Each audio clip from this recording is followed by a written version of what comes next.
Amber Brown. Mike Curtis. Here. Holly Deering. Here. Brian Gaither. Mary Hickerson. Here. Lois Miller. Here. Commissioner McAdoo. Here. Commissioner Phillips. Present. Jennifer Schmidt. Here. Michael Smith. Steve Spence. Here. Sonia Stevenson. Eric Tutobeni. Thank you. Before we get started, as some of you may or may not know, Ms. Brown's father passed away recently, and I'm sure she would appreciate it if we would just keep her and her family in your prayers. She's going through a very difficult time, so her absence is understood and still missed. So if you'll keep her in prayers, I would appreciate it. I'm sure she would like that even more. Madam Vice Chair, have you had an opportunity to read the minutes of the previous meeting? Yes, sir, I have, and I make a motion to approve as presented. We have a motion to approve the minutes. Do we have a second? We have a second. All those in favor of approving the minutes say aye. Aye. Opposed? The ayes have it. Minutes stand approved. Let the record show that Mr. Gaither has decided to join us. Thank you, Mr. Gaither.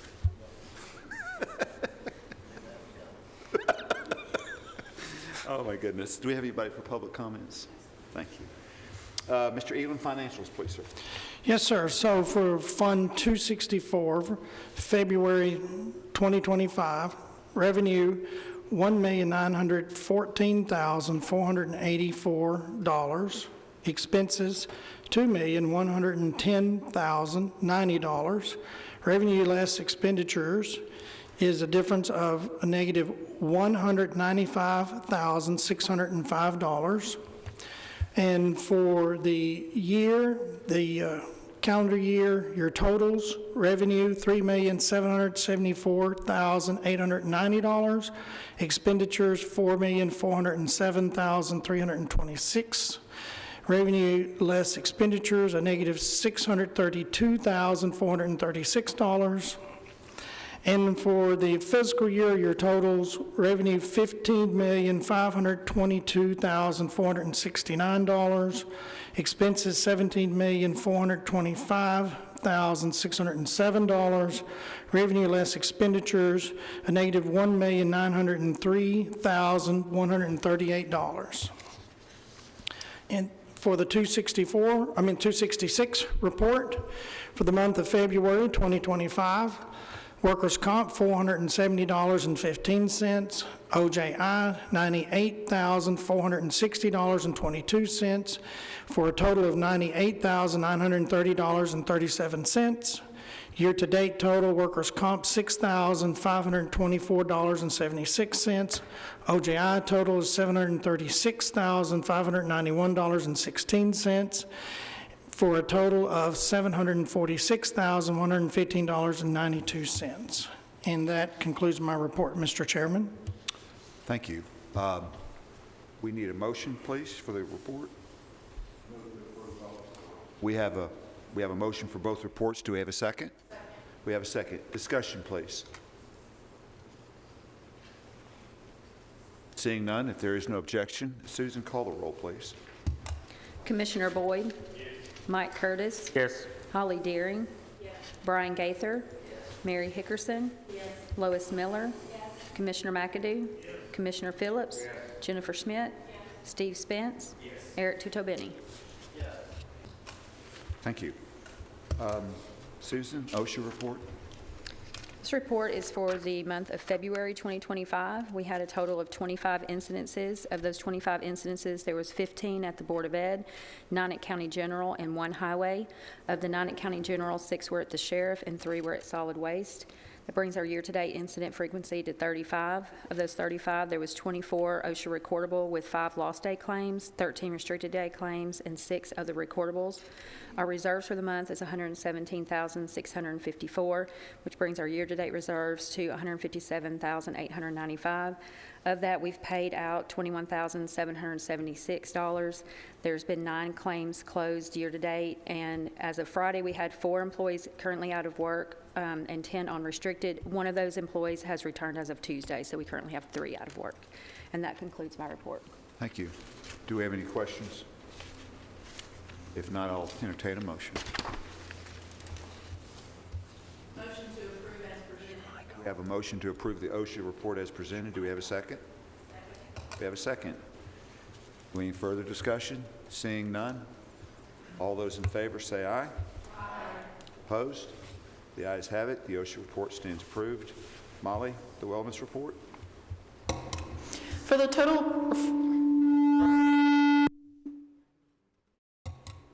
We're going to get that fixed.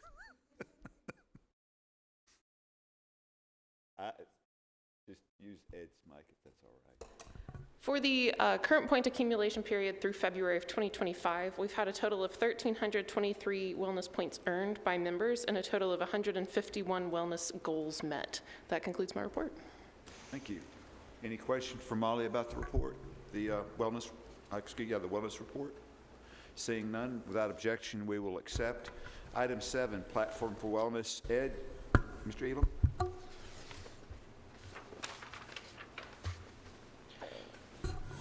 Yes, sir. So we discussed this back, I think, November, December, about changing the platform for wellness to move it to My Benefits channel.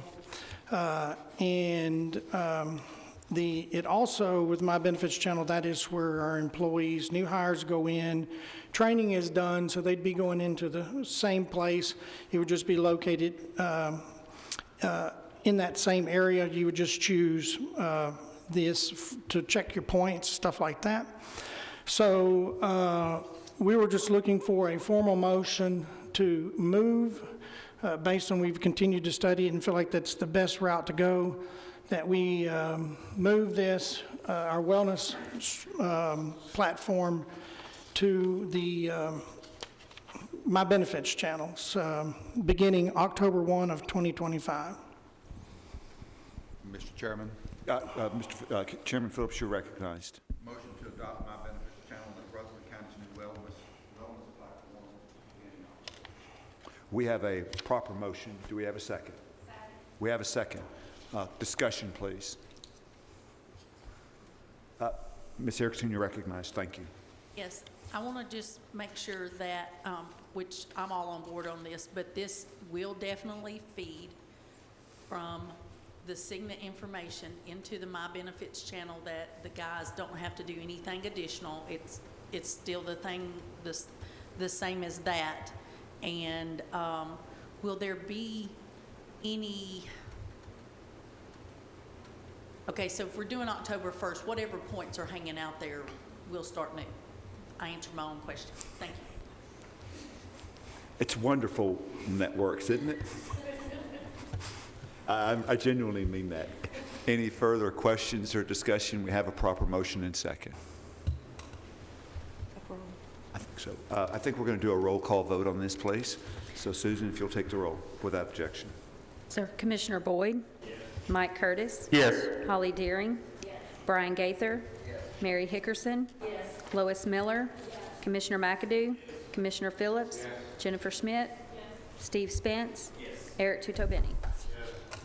Thank you. Item 8, the structure of the wellness points. Mr. Elam, you're recognized. Yes, so there was quite a bit of discussion last month about option 1 or option 2. And we went back, as Commissioner McAdoo asked us to do a little polling of the employees, directors. So we went back, I asked several employees, directors about the points. Of course, the feedback is, for some, is I really don't like it. I don't want to do it, but I want the $300. And so, I don't want to get a physical. I don't want to get biometric screening. I just want the $300. Then there was others that said, it doesn't matter to me because I probably have 1,000 points between me and my husband and all the physicals and biometric screening and how many times we go. So there was a wide range. I will go back to when we were discussing it last month. And I still feel like for the wellness part to work, and I know Michael Smith's not here, and he brought it up last time, that sometimes your wellness can cost you, is to get your best results out of it, is that if you're able to bypass an annual physical and you're able to bypass a biometric screening, then we're not getting the full benefit of the $300 that we're putting out there for that benefit. And so, and then what we also did with the option 2 is with the dental cleaning and annual eye cleaning, you would be able to, if you didn't want to do the physical, but we want it to where you either have to do a physical or a biometric screening, because with that, you'll have to see a provider, and that starts the process. And I'm in a little bit of discussion with some people don't want to get physicals, but with the biometric screening, if you avoid the physical and you get the biometric screening, you are able to start that conversation with somebody about your blood pressure, about your readings from your biometric screening, the results of your biometric screening, and if you decide, well, I don't want to do anything about it, eventually there'll be things that will occur that they will be able to say, well, here's what you can look for if it gets worse. And when those triggers start happening, then they're like, oh, I better be getting a physical, I'm out of breath, or I'm having some chest pains. And they told me my blood pressure for the last year or so has been high. So I go back to the recommendation. That's why, and I think Amber Brown also asked how we came up with it. We looked at a lot of different things, spent a lot of time on it, trying to make it easier to transfer from our present platform with Motivate Me to the My Benefits channel, to try to keep it as simple as possible, but not give up the benefit that the employee in the county receives from them seeing a provider. So that's why we went to the, and leaving it in the elective tier, the dental and annual, is if you do the biometric screening, and it's not your year to do certain screenings like a colon cancer screening, as Ms. Hickerson pointed out, sometimes you don't have those annual things, then it would allow you with the up top to be able to do part of that and then come down to do the elective part at the bottom for a maximum of 200 points. So, again, we went back, researched it some more. The only change, and we didn't realize this until after the exhibit went out, but the only thing that I would like to add to the exhibit is on the dental cleaning and the annual eye exam cleaning, that each cleaning be one per year. You can have, some people go every 6 months, but it would only count one per year to give you a maximum of 100 points for dental cleaning and a maximum of 100 points for annual eye exam. And so our recommendation on the wellness point structure is to adopt option 2 and to include limiting each dental and eye exam cleaning to 100 points each. And again, for this to start beginning October 1st. If I may, just real quick. Ed, so let me, for a point of clarification, Ed, you're saying you are requesting we adopt option 2. I just want to make sure. Yes, sir. Right. Okay, thank you. Chairman Phillips, you're recognized. That's my motion, to adopt option 2 to include limiting each dental cleaning and eye exams to 100 points. And the new wellness point structure will also begin October 1st. We have a proper, we have a proper motion. Second. We have a second. On this, let's have discussion if we need to. Mary, you're recognized. Okay, I'm going on the record of saying, if I've got guys that can't get the 3 points, and we're making the, and I know this says hundreds, but I'm going with today's 3 points, and we're going to require them to do 5. If they can't get the 3 on top, but get the 2 on the bottom, then they've still shot themselves in the foot. They still don't get the points. So I just want that out there, that is my feelings, because if we can't help them get the first 300, then we're not really helping them. And I understand the whole concept of screenings and being ahead of time, but if we're trying to help the employees, then I, as Mary, feel that we're not really helping them, because we're requiring them to get 5 points when they can't get the 3, but they can only get 2 of the bottom structure elective tiers to help towards the 5, but they could get those and still can't get the 3. So that's just my 2 cents. Thank you. Ed, let me ask a question. Yes, sir. Assuming hypothetically we were to adopt option 2, would that preclude us, this body, from coming back at some point in the future and revising this to make the necessary adjustments if Ms. Hickerson's concerns were significant that we could reconsider. Is there a process for us doing that? And if there is, explain it. If there's not, can you explain why not? There is a process. This body could do that and adopt a different format.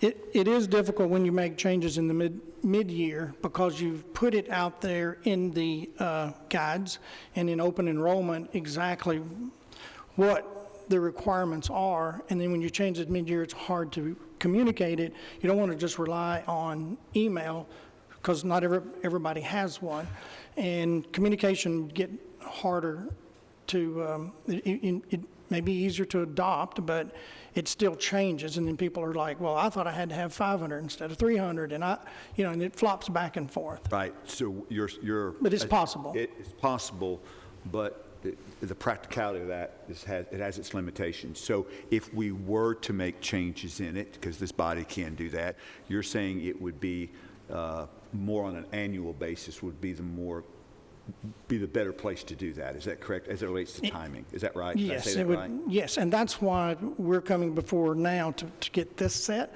because October 1 is when the points start again, but we're also working on our communication, believe it or not, for open enrollment in October, and this is one of the things we're trying to get into our communications and get it set to where, we get approval. Thank you, Ed. Chairman Phillips, you're recognized. Thank you. I understand what Mary's saying. I do. I've had a number of employees in the past that I've dealt with. But let me just say the very definition of wellness and to receive those bonus is to make an attempt to attend a wellness function, such as an annual physical. And if you do an annual physical, if you do a flu shot, if you go to the dentist once a year, you've got your 500 points. So to me, employees need to make an effort too. And if they can't get 300 points or can't get 500 points, I'm just not 100% sure that they deserve the 300 bucks. So that's what the definition of wellness is really all about, is to attend wellness functions, and if you do that, there's a bonus attached to it. And to me, that's what it's really all about. It's about making the effort to make yourself and your family more healthy. And that also benefits not the company, but the county this point in time. It benefits the county simply because you'll have better and more healthy employees. And to me, that's the definition of wellness. So, why have it if people can't or won't attend those wellness functions? So, Thank you, Chairman Phillips. Mr. Tudabini, you're recognized. Yeah, I have a question, comment that actually ties in pretty closely with that. The goal is to overall have the employees healthier. The goal is not to put $300 in their pocket, correct? So of these two different directions, Plan 1, Plan 2, which one is likely to achieve that goal? If you're looking at an overall goal is for the county and for the employee, and to have more employees at work and less absentees for the employee and for the county itself, I stand by option 2. Is it the end? And it also moves us into the educational piece, which I don't think that is something that we've tapped into in the past. And so they will get the benefit of if you did a department educational piece on skin cancer or sitting too much at your desk and things like that. Gotcha. Then we can download those things, based on an educational piece. We can download that and they get credit for it, which I think in the long run, over a long period of time, these educational pieces will help tremendously. Yeah, so the way I kind of look at it is at the end of the year, the number of employees, how many of them were sick or missed work or had injuries in one scenario versus the other. You want a lower number of missed days, lower number of accidents, lower number of injuries, lower number of sicknesses. And if option 2, if you feel that the education aspect of it might help people, because as I look at them, it seems equally easy or difficult, whichever word you want to use, to get the 300 or the 500, because you have a minimum of 2 options with Plan 1 that gets you to 300. You have a minimum of 2 options in Plan 2 that gets you to 500. But Plan 2 has more ways of getting there. Again, I'm not an employee of the county, so I'm not having to, choose for myself here. I'm trying to always figure out what's going to save the county money and give the employees the best representation there. So anyway, with that said, though, you believe option 2 will result in fewer accidents, potentially fewer accidents, fewer illnesses, fewer days missed. Is that correct? I believe that it will allow the employee to receive the benefit for doing these wellness activities, and it make it easier for them to benefit from these wellness activities that we have here, and to also benefit from an environment of where you get the benefit of educational pieces that's in the library of the My Benefits Channel library, that they'd be able to look something up and say, hey, I read about this, certain cancers, things like that, and if you pull that out of the library, they get their 25 points, and they get the education on top of it. And there may be some that appeals to. The way I look at it, and this is the final comment here, is it only takes 2 things in Plan 1, it only takes 2 things in Plan 2. If you want to do more than that, you're certainly welcome to. All right, thank you. Thank you, Eric. Mr. Gaither, you're recognized. So the point totals in Plan 2, 300 for a physical, 200 for a biometric screening, how does that compare to where we are currently? Is there more bang for the buck, per se, in Plan 2 than where we sit currently? Is it 2 points for a physical and then 1 for everything else? Yeah, it's almost identical. Our current point structure, is exactly what you said. It's 2 points for the physical, 1 point for everything else. So essentially, those are just raised up in Plan 2 to bring us up to that 300, 500. But this Plan 2 gives us many more options to achieve those points, correct?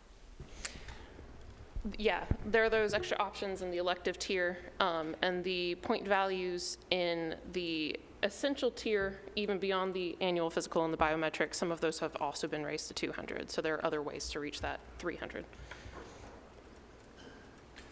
Lois, I thought you raised your hand. Thank you. You're recognized. I think we probably ought to refer back to the financial report for Fund 264 that shows us through this current... Could you bring the mic closer to... The mic's fine. She just needs to bring it closer. Okay, I got it. It's better. Okay. Thank you, Chairman. So if we refer back to the exhibit that Ed walked us through, we can see that the current fiscal year is not running well. We're 1.9 million in the red, claims to premium. The whole purpose of a wellness program is to try to blunt that sort of thing. And getting a physical or some sort of interaction with the doctor does the appropriate communication. You can learn more about what your conditions are, so forth and so on, and try to become more engaged in your own health care. And it's that way that we start working on trying to get our group healthy and bringing down some of these costs that we're seeing right now. Thank you. Any other questions or comments? We had a motion from Chairman Phillips. Did we get it? We got a second. Thank you, Lois. I thought we did, wasn't sure. Any other comments or questions? If there is no objection, we're going to call the roll on this. Susan, please call the roll. Commissioner Boyd? Yes. Mike Curtis? Yes. Holly Deering? Yes. Brian Gaither? Yes. Mary Hickerson? No. Lois Miller? Yes. Commissioner McAdoo? Yes. Commissioner Phillips? Yes. Jennifer Schmidt? Steve Spence? No. Eric Tutobeni? Yes. Thank you. Motion passes. Item 9, the Medicare Advantage and Ancillary bids. As you know, the Purchasing Committee, Commissioner Boyd and Commissioner Phillips, unless you want to speak, we opened up the bids in purchasing at the last Purchasing Committee for all the ancillary bids and the process. I wasn't calling on speak unless you just want to speak, Commissioner. Anyway, we opened the bids, and the process is that purchasing opens the bids. They send them to this committee for review and a recommendation, and so that's the posture that these are in. So, Ed, if you could kind of update us on that, please, sir. So where we are right now is just evaluating the bids. We're not bringing them to you today for a recommendation or anything. Gallagher at this point is spreadsheeting the differences in the bids. We're looking at it from the standpoint of the Rutherford County part of it, also to make sure that that is in there and there's the benefits. There's no reduction of benefits or anything like that, or what the changes would need to be in whatever federal laws would require to. But today, there was 5 bids on the Medicare. It was Blue Cross Blue Shield, Humana, Aetna, a company called Benestar, and then Cigna. On the Cigna bid, it did come in, but we received this week a email stating that Cigna has divested their part of their Medicare Advantage, and it's Healthcare Services Corporation, HCSC, that they divested their Medicare Part 2. And I think, what did we get it, Tuesday or something? So it's very, we had gotten notification that it was in the works, but not that it had finalized. So now that has been done. So we are getting with HCSC, and my understanding the bid is still going to be honored, that Cigna provided to us. So that's going to be a little something we'll have to look a little bit further into instead of just reviewing that bid on itself. So that was the Medicare part of it. On the ancillaries, we got bids from MetLife, The Standard, Prudential, USAble, Dearborn Group, The Hartford, Securian, Horace Mann, Wise Benefits. So that's it for an update on what we did at purchasing. I have a question. So it's been a concern of this committee from time to time, certainly our office, that we have a competitive environment when you put an RFP out. It looks like we have a very competitive environment. Would that be accurate? Yes. Now, what I will say is this. Based on the number of yes. Responses. Yes, and so, but there's a lot out there. There's going to be some that you get that on the property and casualty side, it's not, there's not many people in it on sometimes what they want to insure. So this is going to be the opposite, because this is a very competitive market, where on the other side, when you're looking at liability and stuff like that, sometimes because we're so large, and because a lot of our properties are bundled in certain areas together, there's not a big market for those. Any questions for Mr. Elam? Chairman Phillips. If I'm not mistaken, it'll go to purchasing on the 15th of April, and then back to the insurance committee on the 1st of May. Does that sound right? It'll go back to purchasing? No. Go to purchasing, then budget, and then back here on the 1st of May, May 1st. Yes. Yes, it'll come here, yes, first of May, yes. Yes. It will come here. Yes, we. It'll come here on May 1st, and then we'll have a special called purchasing meeting for it to go back to purchasing between May 1st and May 8th. It'll go to budget on May 8th, and then the full commission. Back here until May 1st. Correct. We moved the April meeting to give us an extra week, because it's not only these that we're analyzing, it's also the property and casualty side, and then that will come here in April 1st. May 1st. I'm sorry, May 1st. That'll come here May 1st for a recommendation. Then it goes to the special purchasing. Then it'll go to budget, because we expect an increase in what it was over last year. And then it'll go to the full commission. And I would share with the committee that May 1st meeting is probably going to be a little longer than you're used to. So just, you might want to prepare for that. I think Mary had her hand up first, Mike. I'll come back to you in just a second. Ms. Hickerson, you're recognized. Okay, on the auxiliary bids, did we have, and I don't need to know a name of anything, but did we have any of the bids come in that they bid each of the ancillary, I'm sorry, that's a hard word for me. Did they have had anybody that, or are we potentially looking at having an individual company for each item because no one or two bid everything? Not that they bid them together, but there's a chance that we could pick up, like we have had in the past with Cigna being dental, you know, it was a one-stop shop kind of thing. Did we have any of the bids come in that we could potentially do that? Well, Marissa, would you, We to are, answer your question, it could be the individual, but if Marissa wants to come up, because she's been working on this.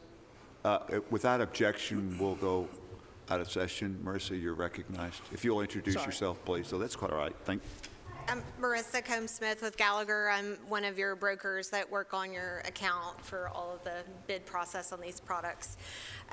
There were a number of carriers that responded to specific lines of coverage, but not all lines, because not all carriers have all lines that they can write. But we did have some overlap where a few of the carriers carry more than one product that would be responsive to what you are pricing currently. And so when we present the results of the process that I know Ed referenced that we're spreadsheeting currently, that's in process. I've seen a preliminary on all of them, but we've not had our internal discussions around the quotes at this point, so I'm not prepared to tell you like what it looks like. But just from a perspective of we are looking at every single proposal, they are all going on a spreadsheet, and then various factors, not only price, but potential consolidation, networks, concessions around various elements of what the coverage includes or does not include. All of those things will be considered in recommending which carriers for each product. Any questions? Thank you, Marissa. We'll come back in session without objection. Yes, Ed? If we're through with that, I have one more item. I'm sorry? I said, if we're through with that discussion, item 9, I have one more item I don't after think that. we are. I think Mike Curtis had a Oh, I'm question. sorry. Thank you, Mike. You're recognized. With all these numbers that we're going to see, are we going to be able to have these numbers available for us to peruse well before the meeting instead of just a couple days ahead? It is our goal to try to get everything put together. I always like to try to have it for the weekend, but there's a lot here. So, and there's a lot of combinations. And then I'll give you an example. Like someone may look at short-term disability, some may look at long-term disability. But when you're dealing with an employee, it's always easier if that short-term and long-term disability is with the same company, because it's much smoother when their 6 months is up to move into the second phase. So you look at putting the two together and see, your numbers. And there's a lot of combinations of things. Ed, the May 1st meeting is on a Thursday. You're saying you hope to have the information for the committee on the weekend before that Thursday. Would that be accurate? That would be my goal, yes, sir. So is it possible for there to be some kind of file or booklet that you could put in the mayor's office for each member of the committee, so that if they so choose, they could come by and pick that up? And then when that's available or that's ready, you could notify the committee that that's available in the mayor's office. Would that be possible? Yes, we will do our best to meet that goal, yes. Thank you. I would appreciate it. Any other questions for Mr. Elam on this issue?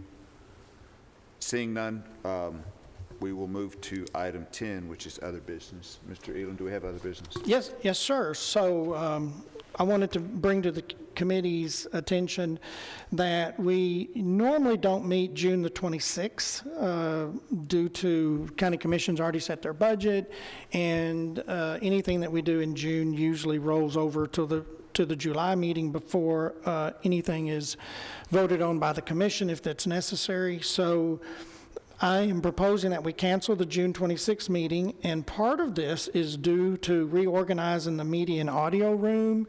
There's been some difficulties with the microphones and things, and so they're revamping that room and making some changes, and this would allow them to shut down the whole system, make their changes, and then come back. I think it's going to take 2 or 3 weeks to get that done, and that June meeting kind of interferes with that time frame. So that's my recommendation. If we need to have a special called meeting before that, we can, but that's my recommendation, Mr. Chairman, is to cancel the June 26th meeting. And That would require a motion. So move. We got a Second it. motion and a second. Do we want to have any discussion on that? Fantastic. All those in favor of canceling the June 26th Benefits and Insurance meeting, say aye. Aye. Opposed? The ayes have it. Any other business before the committee? Seeing none, if there's no objection, we're adjourned. Thank you.